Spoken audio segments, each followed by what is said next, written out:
ആദ്യം BJP വിജയിക്കാൻ പോകുന്ന നിയമസഭാ മണ്ഡലം നേമവും കഴക്കൂട്ടവും മഞ്ചേശ്വരവും ഒന്നുമല്ല, അത് പാലക്കാടായിരിക്കുമെന്നാണ് എനിക്ക് തോന്നുന്നത്.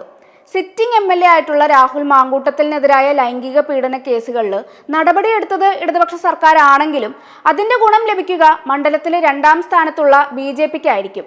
ഈ മാങ്കൂട്ടത്തിനെ പുറത്താക്കിയെന്ന് കോൺഗ്രസ് പറഞ്ഞിട്ടൊന്നും ഇനി ഒരു കാര്യവുമില്ല. കാരണം അതൊന്നും ജനങ്ങൾക്കിടയിൽ എന്തായാലും ഏശാൻ പോകുന്നില്ല.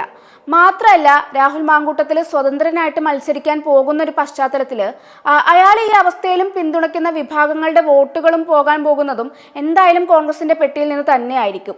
അതുകൊണ്ട് ആ മത്സരവും ആത്യന്തികമായിട്ട് BJPക്കാണ് ഗുണം ചെയ്യാൻ പോകുന്നത്. മികച്ചൊരു സ്ഥാനാർത്ഥിയെ നിർത്തിയാൽ പാലക്കാട് ഇത്തവണ എന്തായാലും താമര വിരിയാനുള്ള എല്ലാ സാധ്യതയുണ്ട്.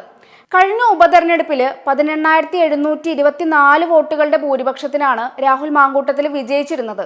നേതാക്കളെല്ലാം കേന്ദ്രീകരിച്ച് പ്രവർത്തിച്ചതിന്റെ ആ ഗുണമൊന്നും പൊതുതെരഞ്ഞെടുപ്പ് നടക്കുമ്പോൾ UDF സ്ഥാനാർത്ഥിക്ക് എന്തായാലും കിട്ടാൻ പോകുന്നില്ല. ഇവിടെയാണ് സംഘപരിവാറിന്റെ സംഘടനാ സംവിധാനം BJPക്ക് ഗുണം ചെയ്യാൻ പോകുന്നത്. ഈ ഉപതെരഞ്ഞെടുപ്പിലെ സാഹചര്യം മാറ്റി നിർത്തിയാൽ 2021 പൊതുതെരഞ്ഞെടുപ്പിൽ ഷാഫി പറമ്പിൽ മത്സരിച്ചിട്ട് പോലും 3859 വോട്ടുകൾക്ക് മാത്രമാണ് BJPക്ക് പാലക്കാട് മണ്ഡലം നഷ്ടമായിരുന്നത്. കേരളത്തിൽ തന്നെ RSSനും മറ്റ് സംഘപരിവാർ സംഘടനകൾക്കും ശക്തമായ സ്വാധീനമുള്ള മണ്ഡലമാണ് പാലക്കാട് എന്നതും നാം ഓർക്കേണ്ടതുണ്ട്.